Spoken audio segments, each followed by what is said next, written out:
kgolo ga borone tsatsing leno la mosupologo ke bidiwa Benson Phutego madume nkamogele mme a re ditibulegela ka tse di gogang kobe Tautona Dr. Mokgweetsi Masisi a re phati ya gagwe Tomokoraga ya atlegile mo go diragatsa maitlamo mangwe a yone a ya neng ya beile Batswana pele Mokgatlho wa bomme ba Mokwena wa abelana le bomme ba Molepolole maele le kunkuru ya go itlhabolola. Lenaneo la Treat All le bolelwa le fokoditse dintsho tsa bolwetse jwa HIV/AIDS go tlwala. Wetswa mogala dikgang yo ranolwang ka puo ya diatla o bidiwa Patricia Chobonyane mme ga re tsena mo dikganyeng. Tautona Dr. Mokgweetsi Masisi yo gape le moeteledipele wa Botswana Democratic Party a re BDP e kgonne go atlega mo go diragatseng maitlamo mangwe a yone a ya neng ya beile Batswana pele fa ba ipapaletsa ditlhopho tsa 2019 lentswa ba ne ba kgoreletswa ke bolwetse kgotsa segajaja seo sa COVID-19 fa a bua le maloko a BDP ba kgaolo ya Shoma ke gore Mahalape Shoshong maabane kwa mookane kwa kgaolong ya botlhophi ya Mahalape East Tautona Masisi a nankola fa tshekatsheko ya molaomotheo wa lefatshe leno le go aba ditsha tsa bonno di le diketekete e le sekai jalo tsa dikatlego tse ba tla di dirisang fa ba bopa maitlamo a ditlhopho tsa monongwaga Bethany Mando Kapego lebelo la go ipepeletsa ditlhopho tsa setšhaba tsa monongwaga le a gotela mme phati ya BDP jaaka tse dingwe e tsweletse ka go tlhalosetsa setšhaba tsotlhe tse ka di dirang go tokafatsa matshelo a bone ka jalo Tautona Masisi a re gangwe le gape ga ba bopa maitlamo a dithopo ba thomamisa gore a diragadiwa a ha sekai ka mananeo a akaretsa la go hedisa lethoko la bonno le go gokela motlakase wa mahala mo malwapeng ke bona di-applications tsa land board ne ra soloetsa gape gore ra go phimola mogolo o kana-kana o ne go teke waiting list ya di-land board e be re ipeela selo 100,000 plots akere a jekedomi ne ra soloetsa gore we are going to allocate at least 100,000 plots akere la itse ka re ka di-11 tsa ga June e be ke le go tla bolelwa mo Botswana ke ile go ruragatsa ha ba land board ya gone ko e neela motho wa bo 100,000 poloto ya gago a etse ke party re setse re na le mahelo mo Botswana a e leng gore batho ba tlhaela dipoloto di letetse batho bakopi ka se ha dipoloto di a go yana ra o hetla ra wa tolosa ba BPC ba tshwere bothata ba gokela motlakase ka madi a hukuditsweng mo diplotong tsa batho to zero o re o duela lehaela o tsenyediwa motlakase Tautona ke mehano hape le ga gago ke supa ka dipalo gore mo kgaolong ye ya Shomaye motse wa Mahalape East batho ba le 10 ba setse ba goketswe motlakase wa mahala a jaaka Romgraga Tautona ba Mahalape West ba setse ba le 18 ko Shoshong ba 6 jaaka kgaolo e ya BDP ya Shoma e bopileng ka dikgaolo tsa bothopi tsa Shoshong Mahalape East le Mahalape West e ne ya tswa yotlhe mo diateng tsa Tomkrag ka 2019 Tautona Masisi a re ba santse ba lepadi mme a kopa gore maTomkrag ba dire gothe go gapa dikgaolo tse Batswana ne ba tlhopha ba heta dipalo tse ne ba tlhopha party e ka tsone ka 2014 ka 2019 palo tsa rona le di a go godimo ka gore ne re simolotse go retolla party ye ka ha e tshwarwang ka teng ka ha e tsamaiswang ka teng re tlotla motho re bua le motho ra amogela diphoso tsa rona re di kopela maitshwarelo e be re sologetsa gore a go ira jang ka bangwe ne ba belaela ne ba re tima ke gore bothe ba ba haba ga gona ba entautona ke Mahalepe East, Mahalepe West le Shosho hela ke bathopi bao ba solohetseng mo dithopong tse ditang. Re hano le madom kuraga re party e ke yone o ka ikanya motswana wethu. Party e ke yone na le boeteledipele jo ka bo bonang wa bona ditiro tsa bone wa bona boeteledipele jwa bone ka ditso tsa party le gompieno. Dithopo tsa monongwaga di solofetse ka kgwedi ya Phalane, Medium Krag e epa mosele ka gongwa ka maloko a mašwa go tiisa ipapatso ya bone gore kgaolo ya Shoma e boele gape mo go bone. Bethany Manto, BTV News, Mokane. Moanamisa mafoko wa lekgotla le le tsamaisang ditlhopho Rre o Supile Maroba a re batswana ba tsibogetse ikwadiso ya tlaleletso ya bobedi ka tsela e nametsang. Ikwadiso e ya tlaleletso e simolotse kgwedi eno ya motsheganong e le 20 mme ta wela ka la botlhano. Mo ikwadisong ya ntlha go ne go ikwadisitse batho ba le 810,974 mme se le palo e ka fa tlase ga seelo se lekgotla leo le neng se le se ipetse mme ka ikwadiso ya bobedi gone ga ikwadisa jalo ba le 74,550. Rre Maroba a re go botlhokwa go lemoga fa go ikwadisa ditlhopho go le botlhokwa ka go ka fa bao ba ba ikwadisitseng sebaka sa go tlhopha mo ditlhophong tsa setšhaba mme go ba leta gape go tlhopha fa go ka nna le epegela patlo maikutlo. Go na le tse e le gore gongwe palamente e ka di diragela tse go te simple majority tse e le gore ba tlhoke gore ba tse teta ko batswaneng go bo go nna tse e le gore gongwe ba tshwanela ke gore ba tse teta ko batswaneng tsone tse le ke di-transactions ke tsone tse e le gore yaanong ga go ta mo go disekasekeng pele ga palamente e ka dumalana kana ya ganana le se e le gore gongwe se akanyeditswe ba tshwanela ke gore ba ye ko batswaneng mme thulaganyo ya go tsaya megopolo ko batswaneng e dira ka dithopho tsa referendum tsa pato maikutlo mme ga re ya mo dithopo tse dintse yalo tse dintse di tsamaisiwa ke lekgotla le tsamaisa dithopo re dirisa maina a ba e le gore ba ikwadiseditse dithopo hela ba e le gore ba kgona go thopa ya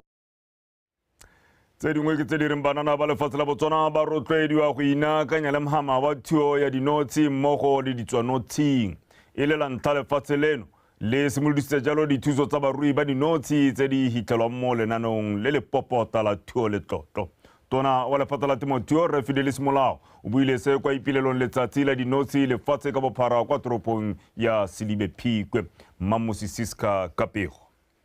Thuo ya dinotshi e simolola go anama le lefatshe leno segolobogolo mo bananeng go simolodisa dithuso tsa madi a kana ka 100,000 go abela barui ba dinotshi ke sesupo sa botlhokwa jwa mohama o dipoelo tse metswedi e le mmalwa go simolola ka tsina go tsena kwa ditswanotshing tse dingwe.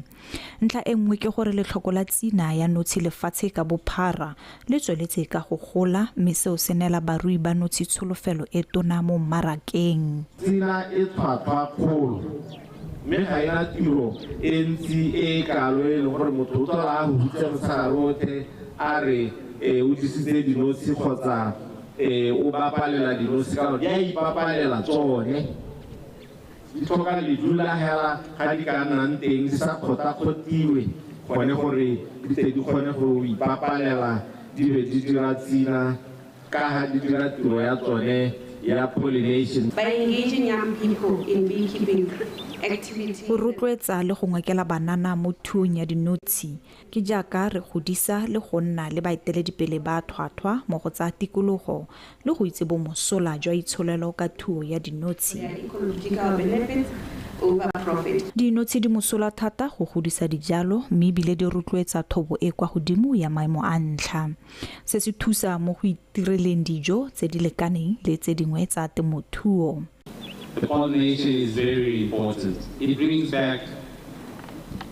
go letlelela dinotshi go kopana le dithunya go botlhokwa fela thata ka go tsosa lefatshe barui le balemi le thulaganyo hela yotlhe ya tshireletso ya tikologo.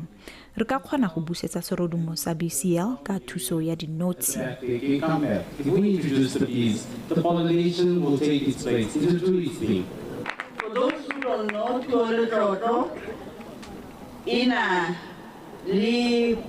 ke package 15 mo di-guidelineng tsa tolotlotlo mme banana ba ba leng gatsatsi eno ke ba ba setseng ba na le omang le bomme le batho ba e leng gore ba tshela ka bogole le batho ba e leng gore ba bang rabole gongwe ba nna ko diratseng ba itse jalo gore go na le package ya 100,000 yo e leng gore ga o ntshe le ga e le sepe mo teng mme ebile o kgona gore o go nna le dikoloni kana diboxe tse di ntse re di bontshiwa gale di le 30. Go ya ka ba Statistics Botswana lefatshe leno le tlhoka 62 metric tons wa tsina ya notshi ngwaga le ngwaga mme lefatshe lone le hitlelela hela 13% wa selo seo. Mamusi Siska, BTV News, Silibe Phikwe. Tona wa tlhabololo kgwebo Rre Karabogare o gwethile balemi ba rui go akanya ka ditsela tse di harologanyeng go tswa jalo ka maele a ka fetola matshelo a bone ba dirisa mananeo a puso. Tona Gare o tsweletse a tlhalosa fa motho a letlelelwa go akola mananeo a le mabedi nako e le nngwe o tlhalositse se ka letsatsi la barui ko Kang Bosheng. Neo Modungwa o na le ko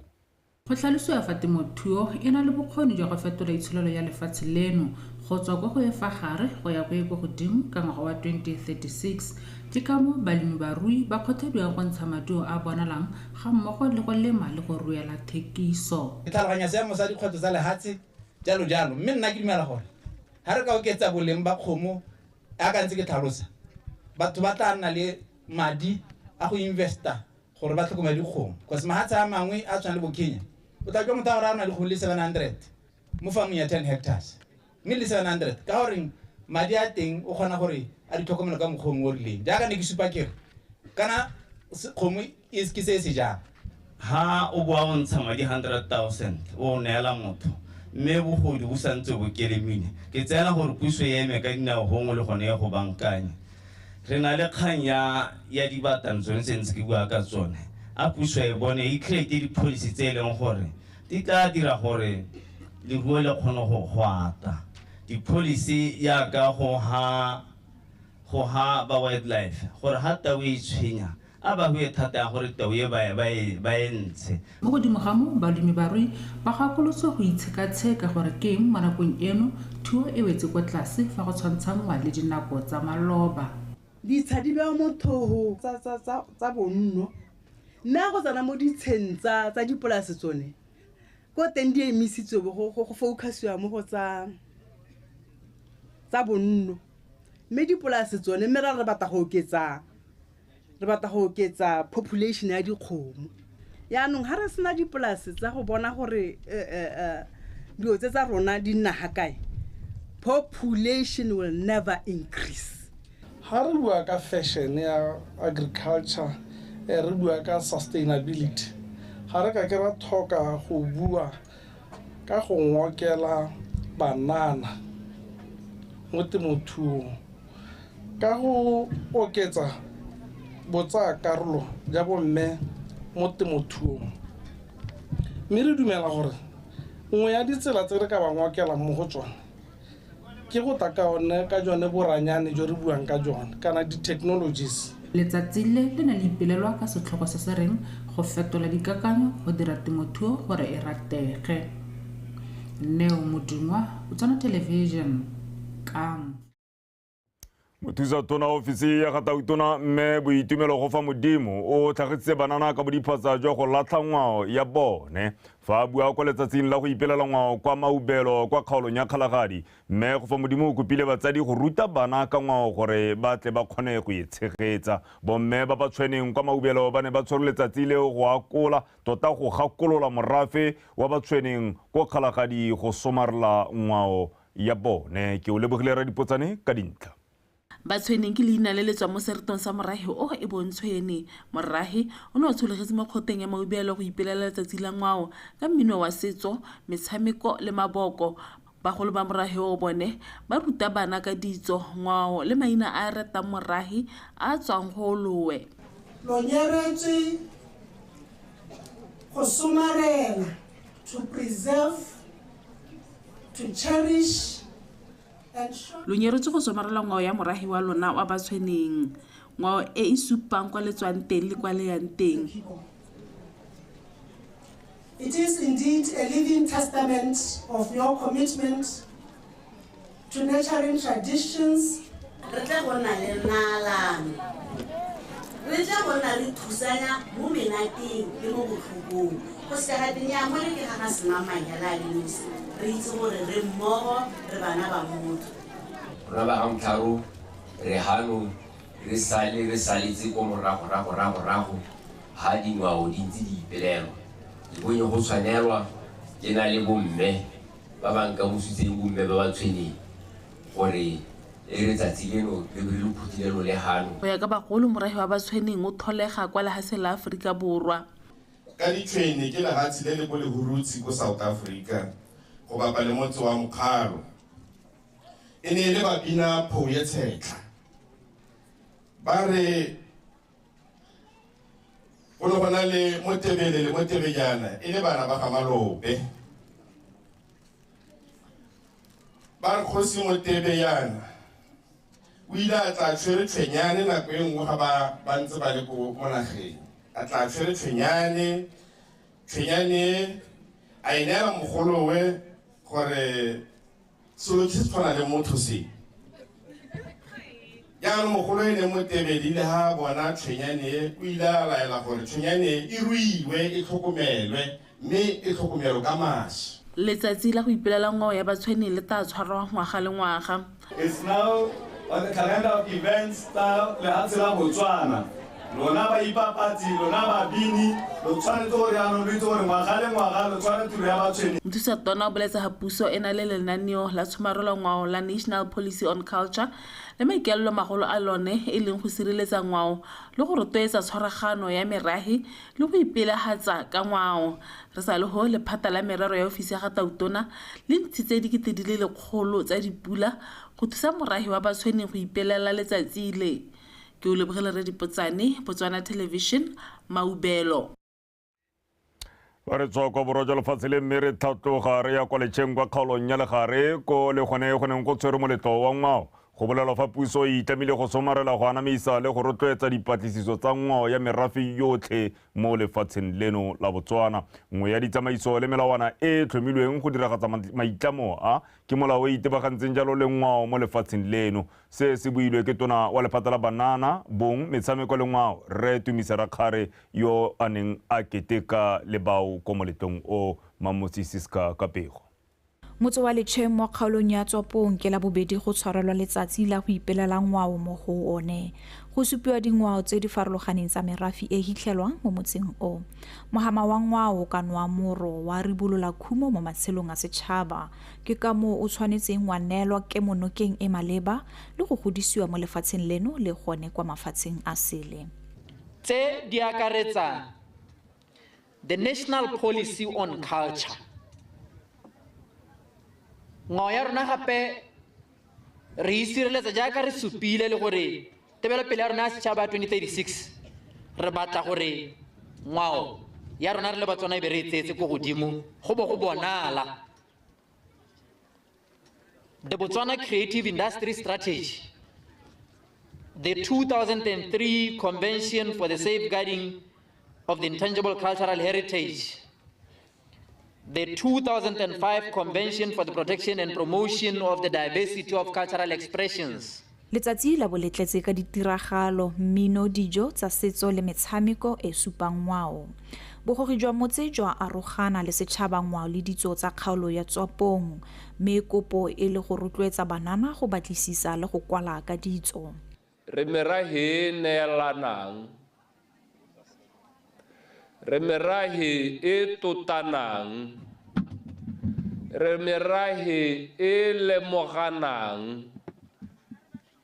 ke ka mo re sa palelweng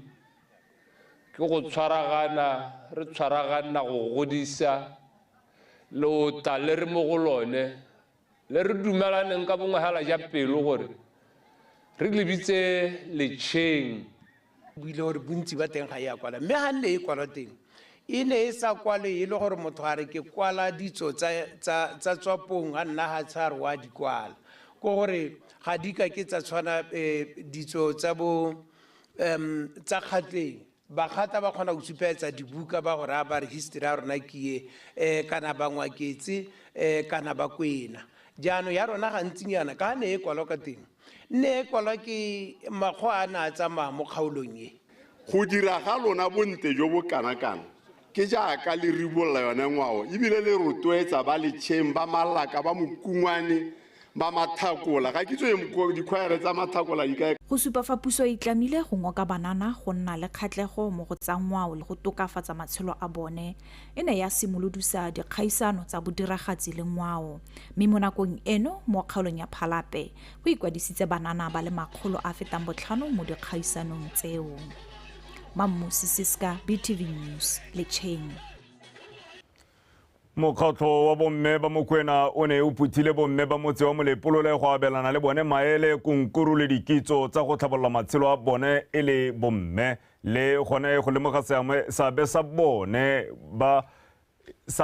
lemoga seabe sa bomme ba ba berekang ditiro tsa boeteledipele gone ko mo ditlhabololong tsa motse le kgaolo ka kakaretso. Letsatsi le le neng le rulagantswe jalo ke ofisi ya mopalamente wa Molepolole South Rekabo Morwaeng le ketekilwe ka matlhatso ka setlhogo se se reng tsoga mme yo mo boeteledipeleng mme maikelo la lone e le go rotloetsa bomme go ipelafatsa ka seabe sa bone mo go ageng tšhaba ya motia ya lefatshe la Botswana. Lizzy Class Kapego.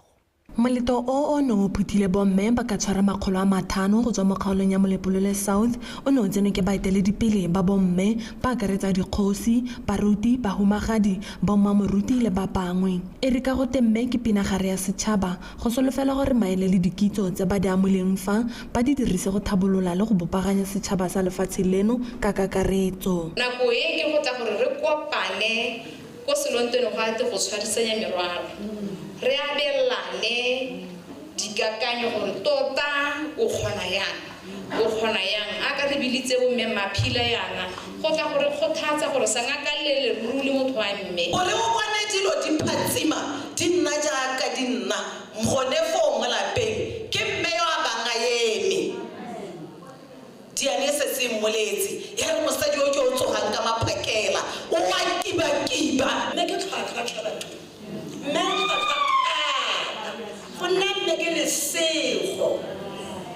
ka gore ene modimo o rile mme ka gale le mmogo le rememe la tele le a temole ga sengwe le ntsiana bomme ba ne ba rogana maele le dikitso go itepatepanya le dikgwetho tse ba kopana le tsone mo botshelong. Bomme ke batho ba ba tsamayang mo seretseng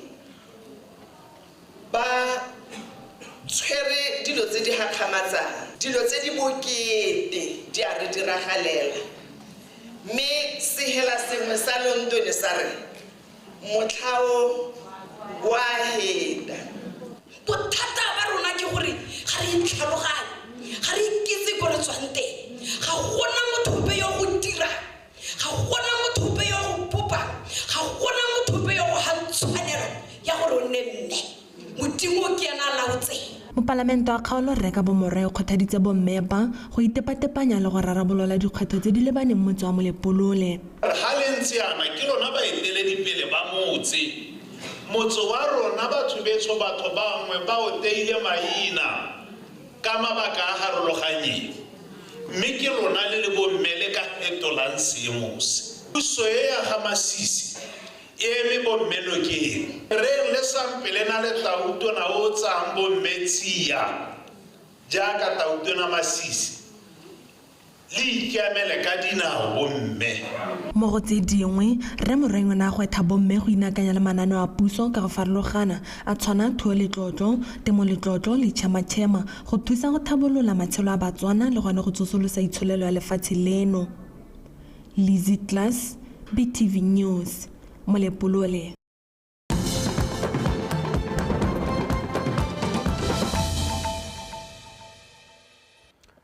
Wetswa le gona o tshubantse gona sa ditshwantsho dikgang ke tsa Botswana Television mo tsatsing la mosupologo mme go bua go tlhalosiwa jalo gore tshwaragano ya mafatshe a kgaolo Afrika go batla tharabololo tsa dikgwetlho tse di kgoreletsang tlhabologo ya mahama wa temothuo go kailwe le botlhokwa ka jaana mahama o e le mmang mo go ntsheng dijo tse di lekaneng mo kgaolong se se buile ke mogolwane kwa lephateng la mafatshe a sele Major General Mpho Mputing kwa letsatsing la Africa Day. ke letleletswe lesomo la kae le go rata Morenyane ba ne ba le ko.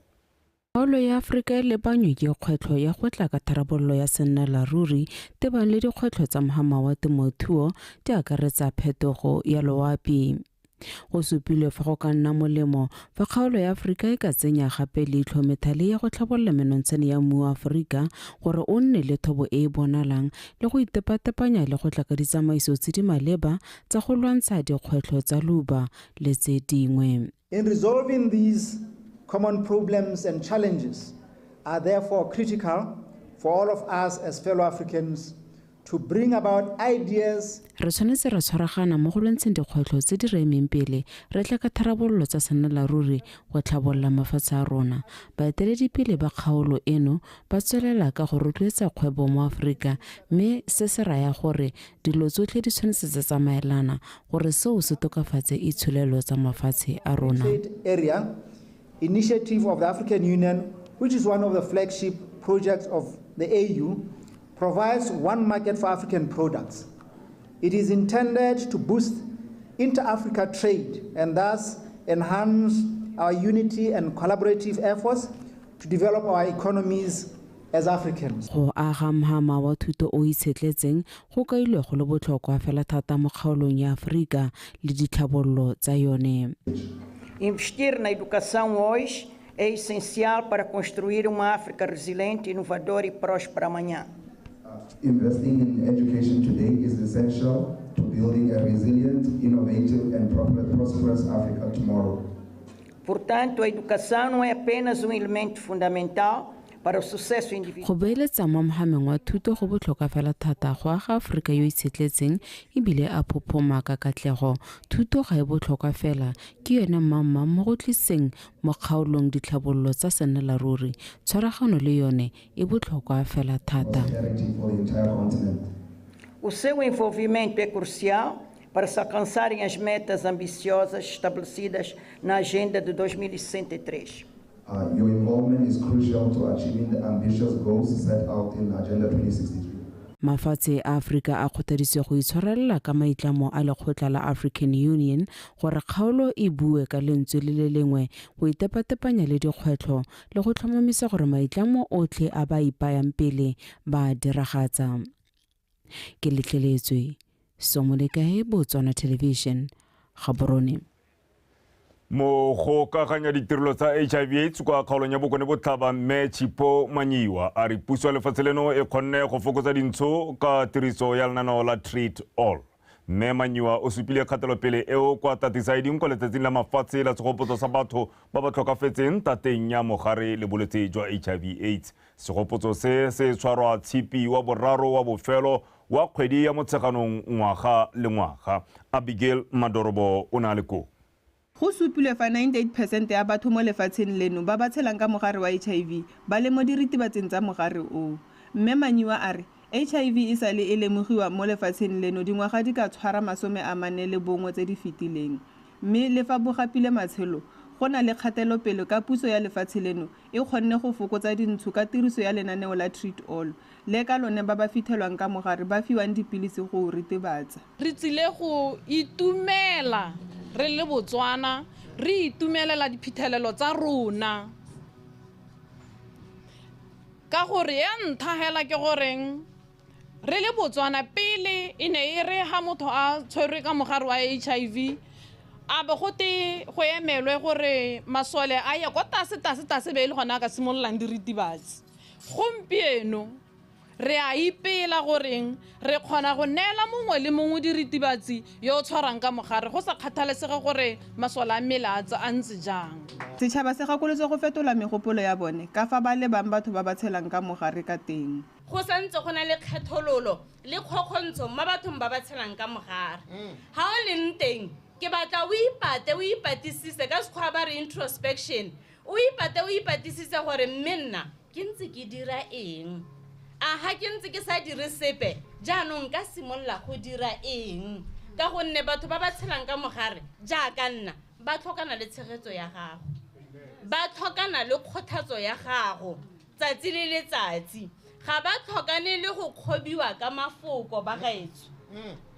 ga ga ba tlhokane le go kgethololwa ha gare ga batho. Setšhaba se gakoletse go kopa thuso mo go ba bongaka gore ba kgone go ikamogela fa ba tshwere ka mogare wa HIV. Setšhaba gape se kopilwe go emisa kgethololo mo go bao ba ba tshelang ka mogare. Abigail Madorobo, BTV News, that siding. Re boela ka kono borwa Councile ya Charles Hill ka tsoragano le ba hukuntsi tsa bon le gantsi di sa tswa go simolodisa lenano la go lwantsha tiriso ya ditagi ka jana dipalo di tsweletse ka go tswelela kwa metseng ya dikgaolo tseo. Lenaneo leo le tlhamilwe ka setlhogo se se reng No Drugs, My Health, My Pride. Lesego Mokwaisi Kapego. Maikaelelo a lenaneo le a kailwe e le go tsibosa banana ka borai jwa tiriso ya ditagi segolobogolo bana ba sekolo le go dirisa letsatsi le go rotloetsa ba ba setseng ba wetse mo lemeneng la tiriso ya ditagi go kopa thuso mo go ba botsogo. Tota substance abuse, whether it's alcohol or drugs,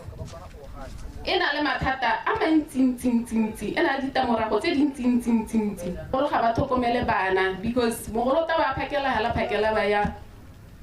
go bojalweng kana go spotong a go thola ko gore ngwana o jile o mongwe a melegi ga re itse gore gantse a nwa ngwana ene o nwa eng kana o ja eng kana le ene o a nosiwa. Di-issue tsa rona tsa botsogo when it comes to malnutrition, alcohol is a leading factor mo di-issue tsa malnutrition mo e leng gore bana ka bontsi ba tshela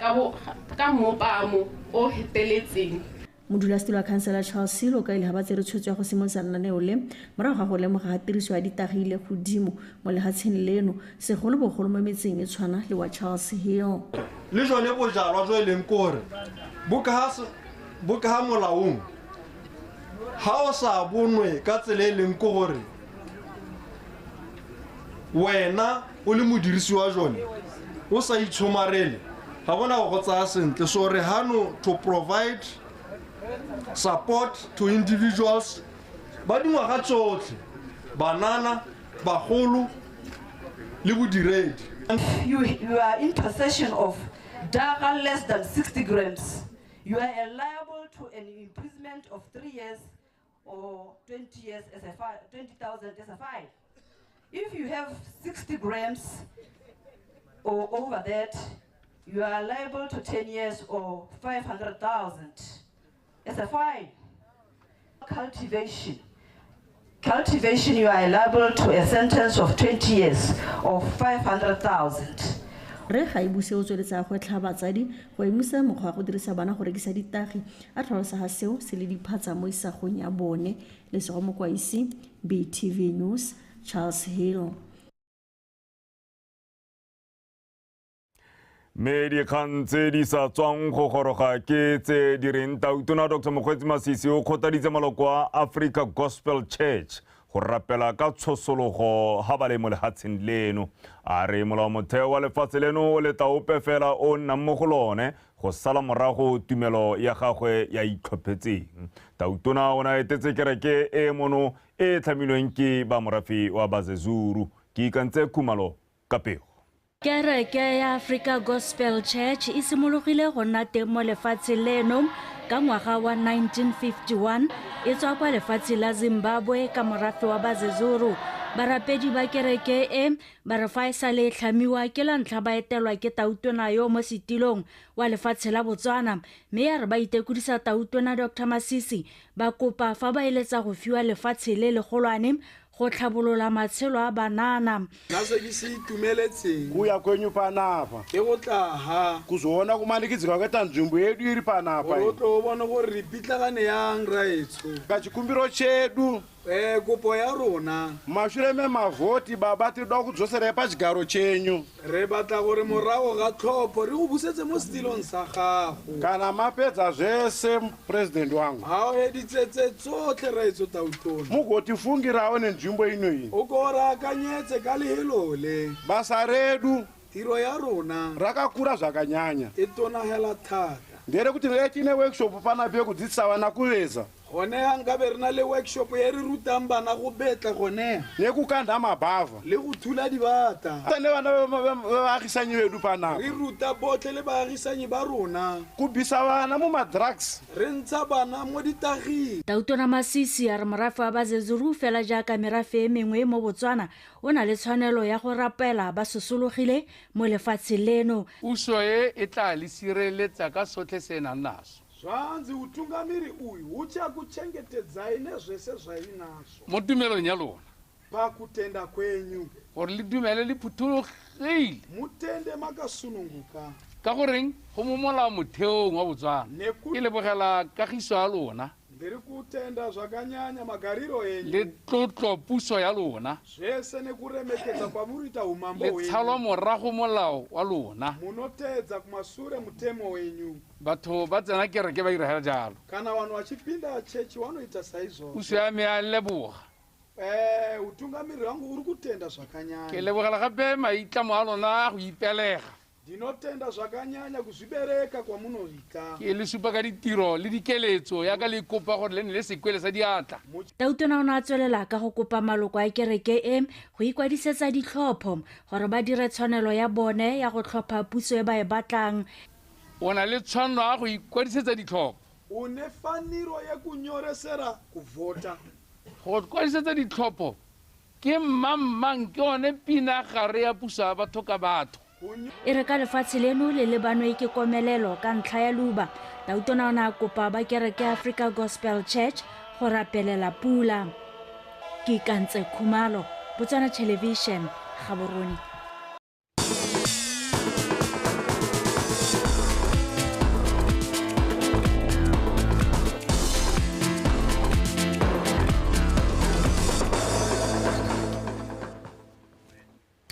Wetso o molotsana ke o thobisang kutlwana sa tsa metshameko me kgaitsireke go segonkwe o malala a laotswe kgaitsire motho. Madume dumela Benson o teng wa tsogarra. Ba re ga kwa tjiwa. O ra madume ya go tlhelele ga kwa tjiwa ra itse go tlhelele ke setho. Ke itumela thata kgaitsire ka haola ga ke itse gore o ba fa dikgang ka matsetseleko. A ke a le bogarra go botlhokwa rra ke ntse ke utlwa pego e sa tswang go tswa rra isupa gone gore kana go nna ntse re bua le Ramasedi go botlhokwa rra itsho gore re ne ntse re le Botswana re ikatumetse ga go ene segolo jang re lebile one ngwago wa ditlhopho rra gore re Ramasedi tle re thuse gore re dire mo go tshwanetseng ditlhopho tsa rona di tsamae sentle ka thithibalo ntle le mathata. Ntse a lone le boeletsi le bogakolodi jo bo fiwang ke motsadi Tautona ana itetse ba kereke ya rona ba letso la Sezuru a ba bolella gore ha ba le mo Botswana mo legaeng la bone ha ba rapela ba rapele ka tshosologo ba phuthulogile gonne ke tshwanelo ya bone ka ha molao motheo ka ba maruri ra itshole bone ke Batswana re ba amogetse ke ba rona. Amen.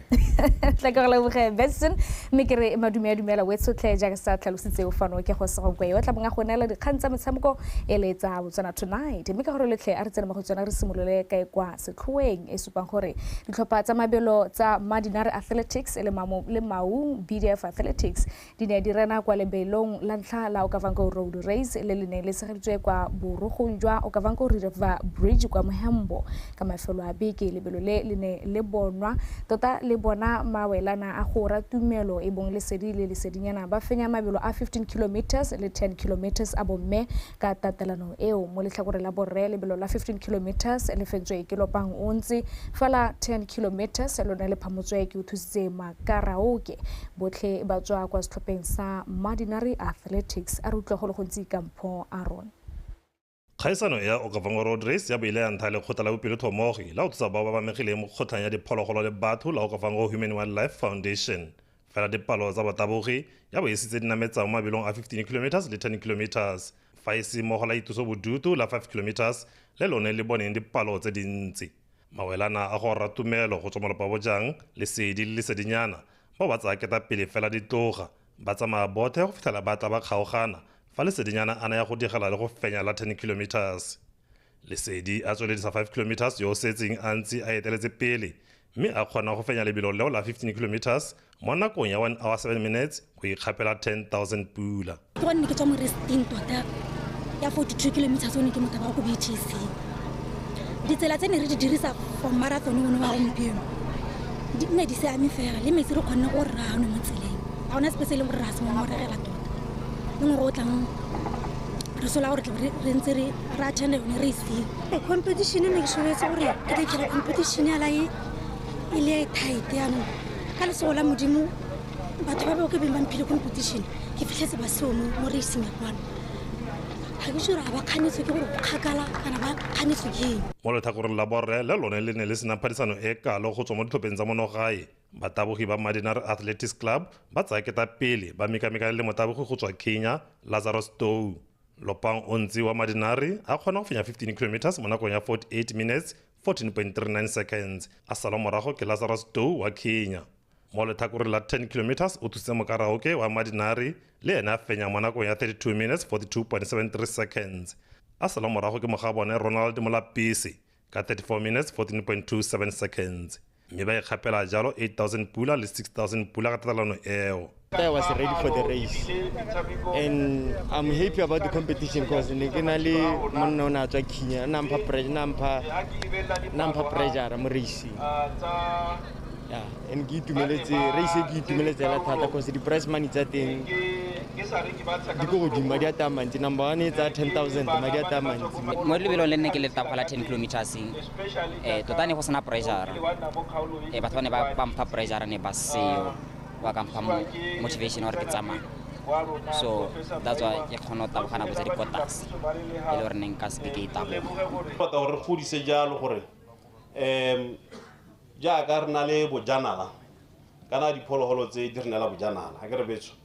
di sports re di dirantse ba di tshwaraganya yalo e nna America go bitsa re ke sports and tourism mere le ka gore re romele molaetsa o ileng gore e taraka ba bothe ka moso ba thaloganye ka go dira se re se dirang gompieno. Kgaisano e ya Okavango Road Race e solofetseng go tshegetswa ngwaga le ngwaga e ne gape na le thakoro la dithutu mme ba seka ba na le phadisano e kalo ka ba ne ba sa taka dipalo. Mpho Aaron, BTV Sport, Mohembo.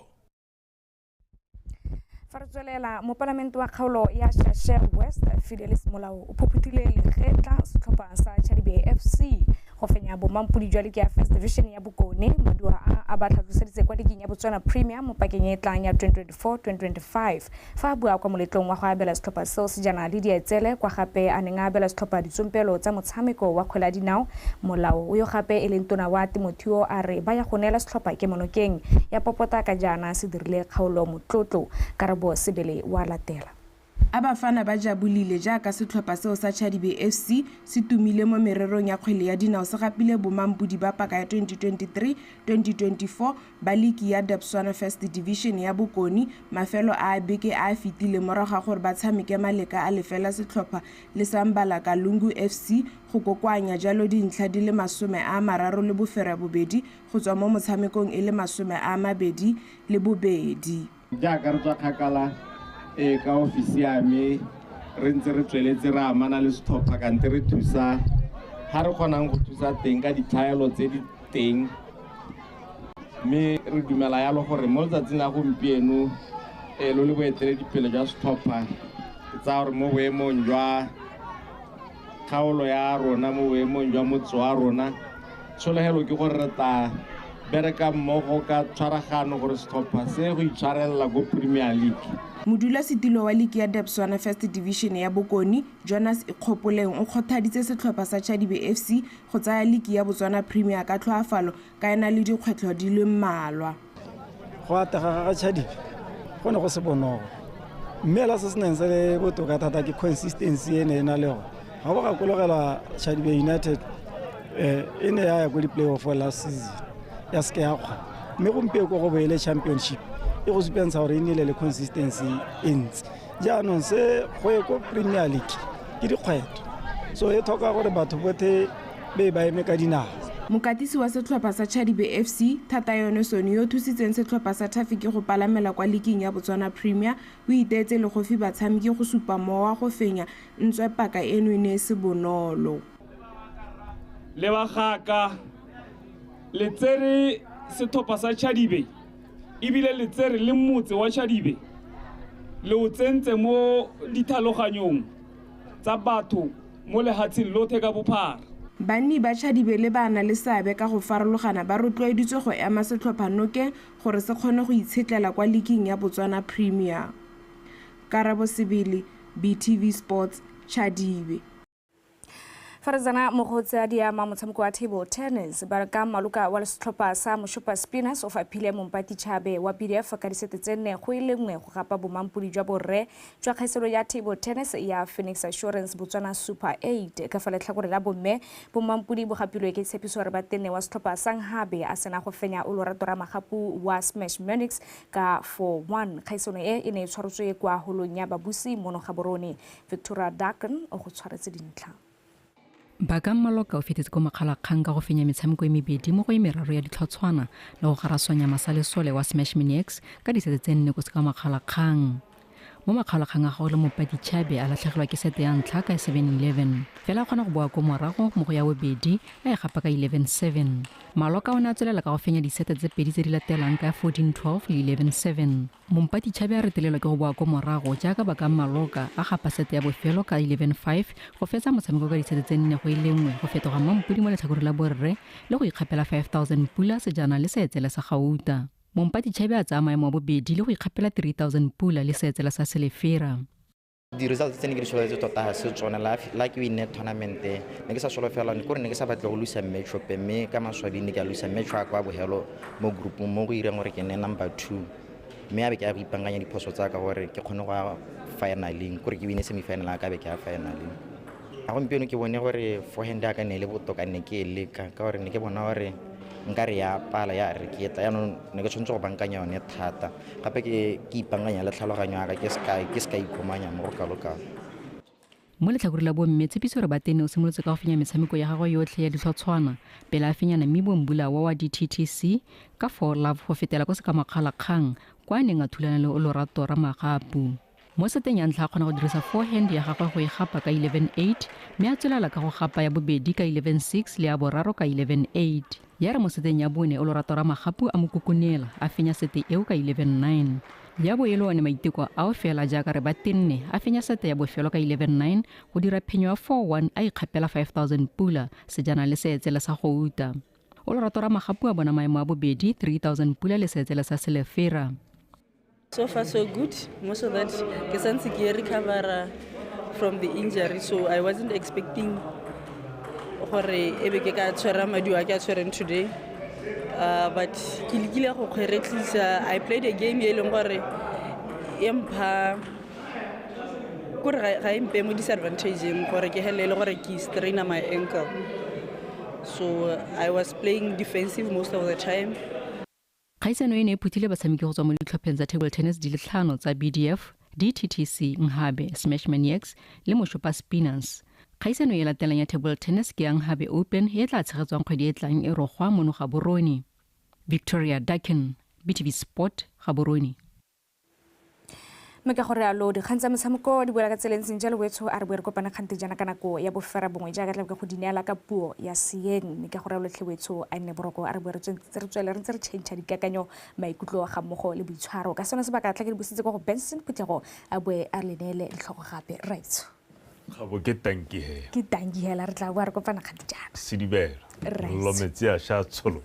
Wetso ke go se gonkwe ka dikgantsa metshameko ka matlametlo a kalo. Mare pele re kgaogana ke boe ke go gakolla ditlhogo tsa phirimaneng ya mosupologo. Tautona Dr. Mokgweetsi Masisi re phati ya gagwe ya atlegile mo go diragatsa maitlamo mangwe a yone a neng ya beile Batswana pele ka 2019.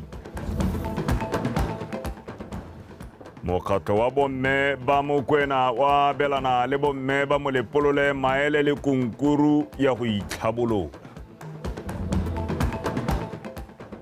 Lenaneo la Treat All le bolelwa le fokoditse dintsho tsa bolwetse jwa HIV/AIDS go utlwala.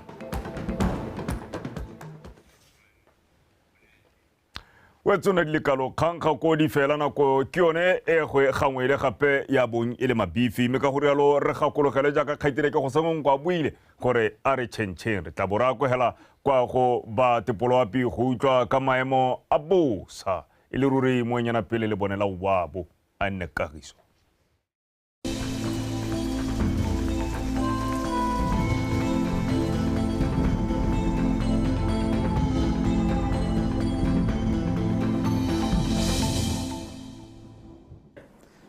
betso madume amogela semosela pele sediwa ke Samuel Ramotondo tshwanetse tswela pisana kwa gompene se supa go apogile mo mafelong ka bontsi a lefatshe leno mo gola ka moso gone go ta phakela go thibile mafelo mangwe a go borwa jwa kgalo ya legare mme mo tsamong ya letsatsi gone mara ta thiba ka bonthabongwe mafelong ka bontsi a lefatshe leno mo mosong go taetsa go letsididi go dikgaolong tsa kgalagadi borwa bora go tlhaba kgatleng kwene legare le bokone bothaba ka sengwe sa bobedi go eng go go bosupa mme go gantsi ngabe le tšhobe gone go taetsa go letsiditsana ka sengwe sa borobedi go eng go go lesome le boraro mo tsokologong go taetsa go letsiditsana go dikgaolong tsa kgalagadi borwa bora go tlhaba kgatleng kwene bora jwa kgalagare le bokone bothaba ka sengwe sa masomabedi le boraro go eng go go masomabedi le botlhano ha go gantsi ngabe tšhobe le bokone jegala gare gone go taetsa go le bothito tša masomabedi le borataro go eng go go masomabedi le boroba bongwe mme fa re belela ka tsatsi le ya boraro tsatsi la bone mafelo ka bontsi ya dikgaolo tsa borwa bora go tlhaba kgatleng le kwene go tapoga go letseditsana mo tshokologong go gantsi le kgalagadi le gone go tapoga go letseditsana mo tshokologong ka tsatsi la boraro mme ke tsatsi la bone gone go taeketsa go le bothito mo tshokologong dikgaolo tsa tšhobeleng gabe tsone go taya bonela batsamaro ka tsatsi la boraro ga ka tsatsi la bone gone go tapoga mme go le bothito mo tshokologong dikgaolo tsa legare le bokone bothaba le tsone go tapoga ka tsatsi la boraro tsatsi la bone go letseditsana mo tshokologong mo mafelong ka bontsi na ke le tshwaretse go le ka lebetso sa topolo api a nne boroko